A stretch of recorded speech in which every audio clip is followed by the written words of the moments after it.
Ezra hadn't taken off his hoodie in 3 years, not since the night his brother died. The navy fabric, frayed at the cuffs, hung loose on his lanky frame, a shield against the world's prying eyes.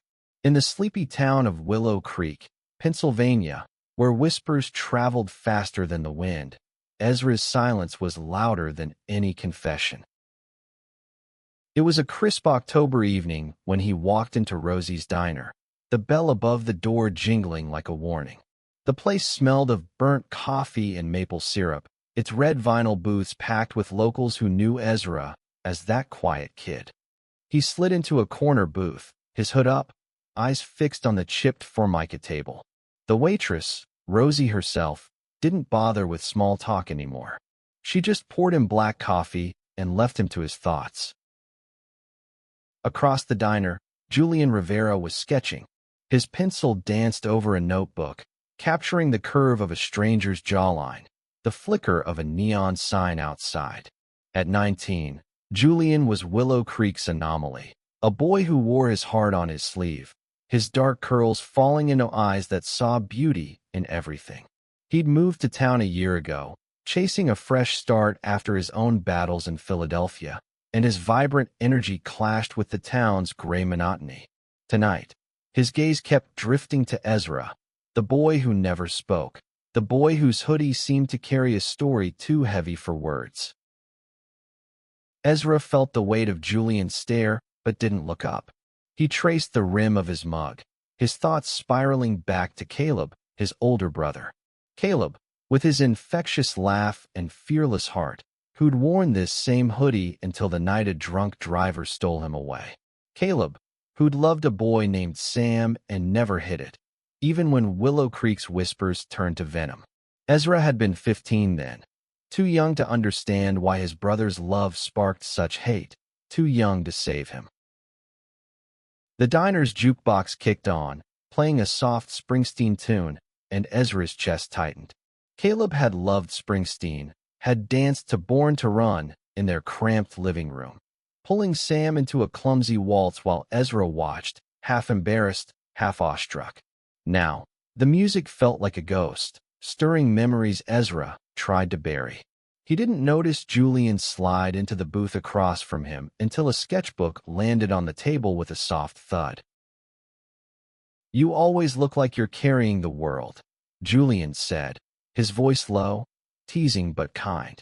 Ezra froze, his fingers tightening around the mug. Nobody talked to him like that. Nobody dared. Julian leaned forward, his brown eyes catching the diner's dim light. "I'm Julian, and I'm guessing you're not just here for Rosie's terrible coffee." Ezra's lips twitched, the ghost of a smile, but he didn't respond. He couldn't. Words felt like betrayal, like letting go of Caleb's memory. Instead, he glanced at the sketchbook, where Julian had drawn him. Hood up, eyes shadowed, but somehow alive with emotion Ezra didn't know he showed. The sketch was raw, intimate, like Julian had seen through the hoodie to the grief underneath. "Mind if I sit?" Julian asked, already settled in. Ezra shrugged, a small gesture that felt monumental. Julian didn't push, just kept sketching, humming along to the jukebox. For the first time in years, Ezra didn't feel alone in his silence. Over the next week, Julian became a fixture at Rosie's, always in Ezra's booth, always sketching. He talked enough for both of them, about art, about his Puerto Rican grandmother's cooking, about the time he got kicked out of a Philly gallery for disturbing the peace with a mural about love. Ezra listened, his walls crumbling with every story. Julian never asked about the hoodie, but his eyes lingered on it, curious, patient.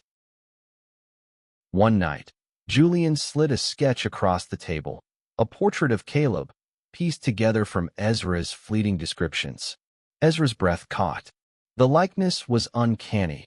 Caleb's crooked grin, the spark in his eyes. "How'd you?" Ezra started, his voice rusty from disuse. "You talk about him sometimes," Julian said softly. "Not with words, but I see it." Ezra's throat burned. He wanted to tell Julian everything. About Caleb's love for Sam, about the town's cruelty, about the guilt that kept him tethered to this hoodie. But the words stayed locked inside, heavy as the grief he carried. Outside, the wind howled, and the diner's neon sign flickered. Yet, Ezra started showing up at Rosie's earlier each evening, his steps lighter, though he'd never admit it. Julian's presence was like a crack in the dam, letting slivers of warmth seep through. But Willow Creek wasn't kind to warmth, especially not for boys like Julian, who wore rainbow pins on his denim jacket and didn't care who stared. The town had a long memory.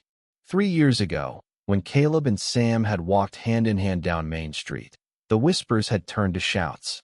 Pastor Reynolds had preached fire and brimstone, and the school principal had suggested Caleb keep his personal life private.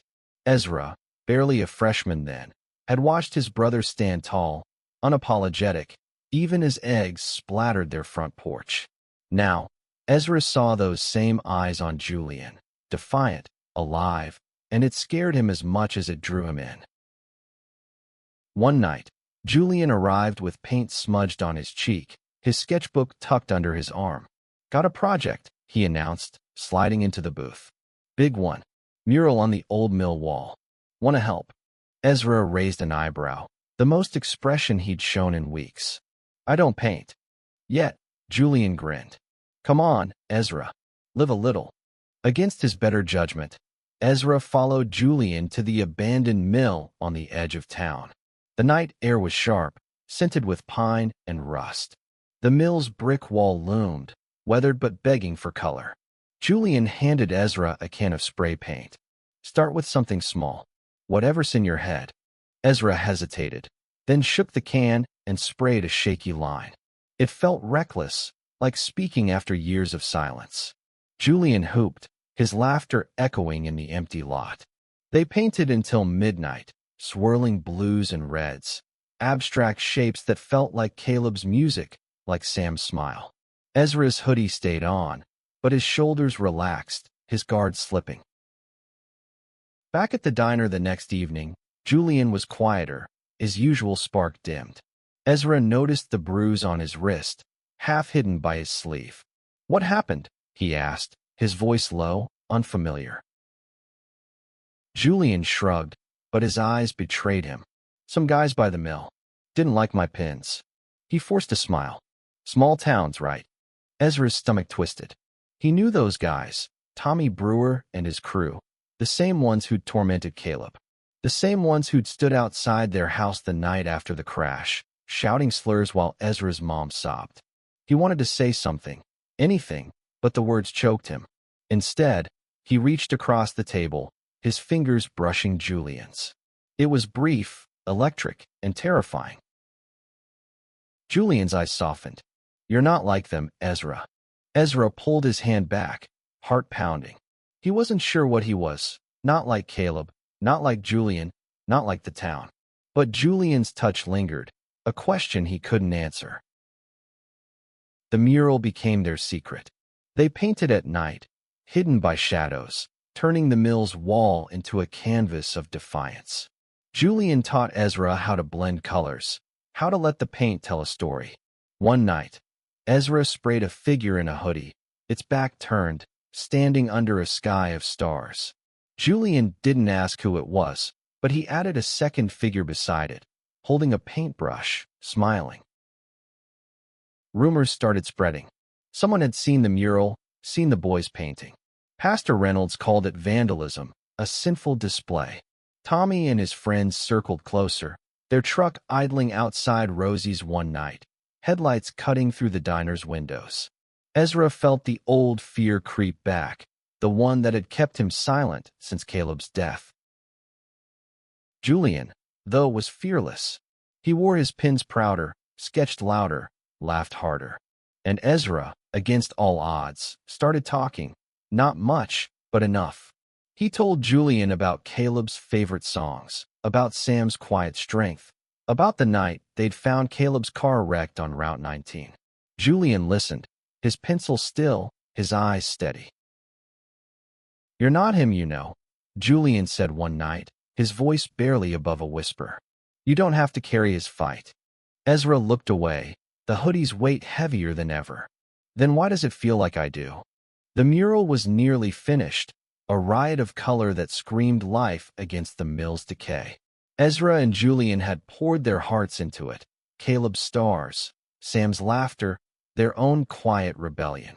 But Willow Creek wasn't ready for it.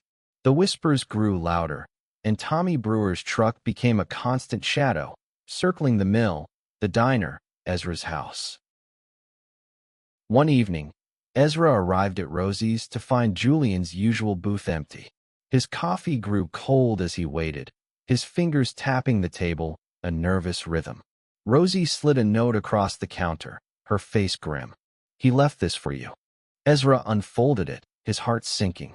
Meet me at the mill. Need to talk. Jay? He shoved the note in his pocket and ran, the hoodie flapping against his sides. The night was heavy with the threat of rain, the air thick with tension. At the mill, Julian stood alone, his sketchbook abandoned on the ground. His lip was split, his jacket torn. Tommy's crew, he said before Ezra could ask. Caught me here last night. Said they're coming for the mural. For us. Ezra's fists clenched. Why didn't you tell me? Didn't want you to run, Julian said, his voice breaking. You're always running, Ezra.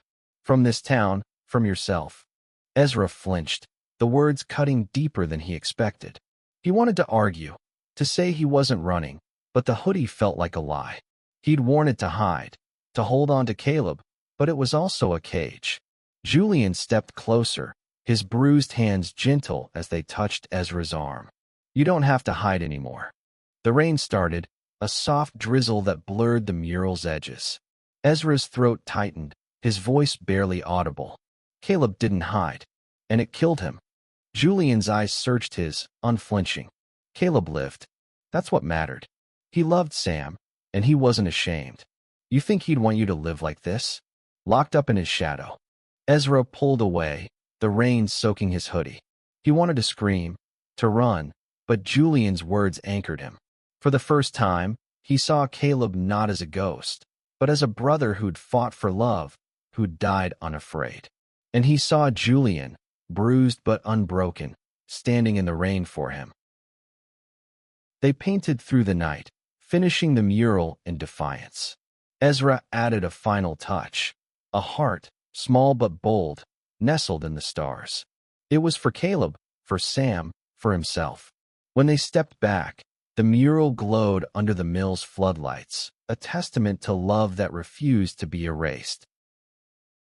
But the next morning, the mural was gone. Vandalized. Black paint dripped over the stars, the heart, the figures. Ezra stood frozen, staring at the destruction. Julian cursed beside him, his hands shaking. They can't take this from us, he said, but his voice cracked. Ezra's silence returned, heavier than ever. He walked home, the hoodie clinging to his skin, wet and cold. His mom was in the kitchen, her eyes red from another sleepless night.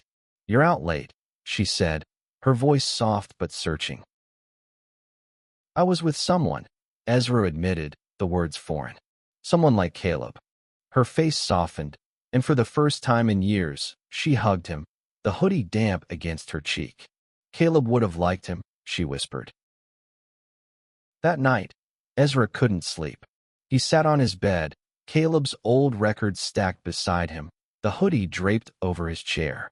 He thought of Julian's bruised hands, his fearless heart. He thought of the mural, ruined but not forgotten. And he thought of Caleb, who'd loved a boy and never backed down. Ezra made a decision. He wouldn't run anymore. Ezra found Julian at the mill the next day, already scrubbing at the black paint with a rag. The mural was a mess, but Julian's determination burned brighter than the vandalism. We're fixing it, he said, tossing Ezra a rag. They don't get to win. They worked in silence, the scrape of rags against brick the only sound.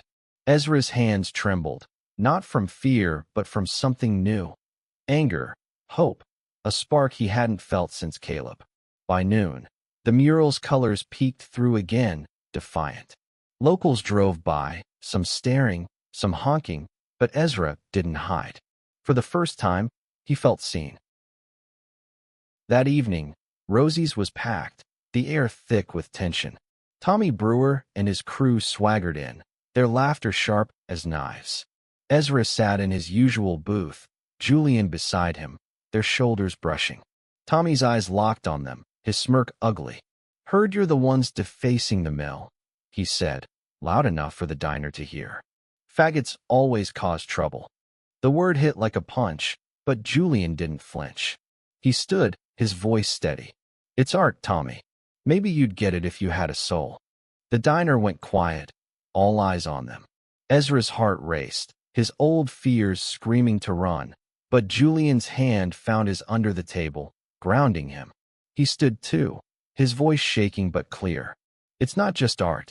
It's my brother's story. And mine." The room stilled. Rosie dropped a plate, the crash echoing. Tommy laughed, but it was hollow, his crew shifting uncomfortably. Ezra's words hung in the air, a confession he hadn't planned. He thought of Caleb, of Sam, of the love they'd fought for. He thought of Julian, who'd fought for him. Tommy stepped closer, his fists clenched, but Rosie was faster. "Out," she barked, brandishing a spatula. "You don't get to ruin my diner." The crowd murmured, some nodding, some looking away. Tommy's crew left, their bravado deflated. Julian squeezed Ezra's hand, his eyes shining. "You spoke," he whispered. Ezra nodded, his throat tight. He'd spoken, and the world hadn't ended. But the fight wasn't over. That night, the mill was hit again, more black paint, more hate. Julian's face crumpled when he saw it, but Ezra felt something shift inside him. He wasn't Caleb, but he could carry his brother's courage. They rallied. Julian posted about the mural on social media, and by morning, a small crowd gathered at the mill, kids from school, a few parents, even Rosie with a thermos of coffee. They brought paint, brushes, hope. Ezra and Julian led them, rebuilding the mural stroke by stroke. Ezra painted Caleb's stars, brighter this time, and Julian added a new figure, a boy with a hoodie, smiling. The town council called an emergency meeting, Pastor Reynolds leading the charge to have the mural removed. Ezra and Julian showed up, hand in hand, the hoodie still on, but its weight lighter. Julian spoke first, his voice ringing with passion. "This mural is about love, about people this town lost because of hate. You can tear it down, but you can't erase us." Ezra stepped forward, his voice steadier now. "My brother Caleb loved a boy named Sam. He died, but his love didn't. This mural is for him. For us." The room was silent, then a slow clap started. It was Rosie, then Ezra's mom, then others. Not everyone, but enough. The council voted to let the mural stay. Ezra and Julian walked back to the mill that night, the stars bright above them. "You're incredible," Julian said, pulling Ezra close. Ezra smiled, a real one, and for the first time, he didn't feel like he was drowning. The mural stood proud, its colors a beacon against Willow Creek's gray. Ezra and Julian became its guardians, touching up the paint when winter tried to fade it. The town didn't change overnight. Tommy's trucks still circled sometimes, and Pastor Reynolds still preached, but the whispers softened, and more people stopped to admire the mural than to curse it. Ezra started talking more, not just to Julian, but to his mom, to Rosie, to the kids who'd helped paint. He told them about Caleb, about Sam, about love that deserved to be seen. The hoodie stayed on, but it wasn't a shield anymore. It was a choice, a piece of Caleb he carried with pride. One spring evening, Ezra and Julian sat on the mill's roof, the mural glowing below them. Julian sketched, his pencil tracing Ezra's profile, the hoodie's strings dangling loose. "You ever gonna take it off?" he asked, half teasing. Ezra looked at him, at the boy who'd pulled him from silence, from grief. "Maybe," he said, his voice soft but sure. "But it's not about hiding anymore." Julian leaned in, their lips meeting in a kiss that felt like freedom. The night air was warm, the stars bright, and for the first time, Ezra felt like he belonged, not just to Caleb's memory, but to himself. The next day, they held a vigil at the mill, a quiet gathering for Caleb, for Sam, for everyone who'd loved and lost in Willow Creek. Ezra's mom spoke, her voice steady as she shared stories of Caleb's laughter. Rosie brought pie, and the kids from school lit candles. Julian unveiled a new addition to the mural, a plaque that read, "For Caleb and Sam, who loved without fear." Ezra stood before the crowd, his hoodie zipped, but his hood down, his face open to the world. "My brother loved a boy," he said, his voice clear, carrying over the murmurs. "And he taught me that love is worth fighting for. This mural, this town, it's ours now. We're not hiding anymore." The crowd cheered, not all of them, but enough. Julian's hand found his, and Ezra knew they'd won something bigger than a mural. They'd won a piece of Willow Creek's heart. Years later, the mural still stood, a landmark for travelers passing through. Ezra and Julian moved to Philadelphia, where Julian's art flourished and Ezra studied music, carrying Caleb's love for Springsteen into every chord. The hoodie hung in their apartment, a reminder of grief turned to courage. Willow Creek never forgot the boy who never took off his hoodie, the boy who finally spoke. And neither did Ezra. He carried Caleb's love, Julian's strength, and his own voice, loud enough to echo through the stars.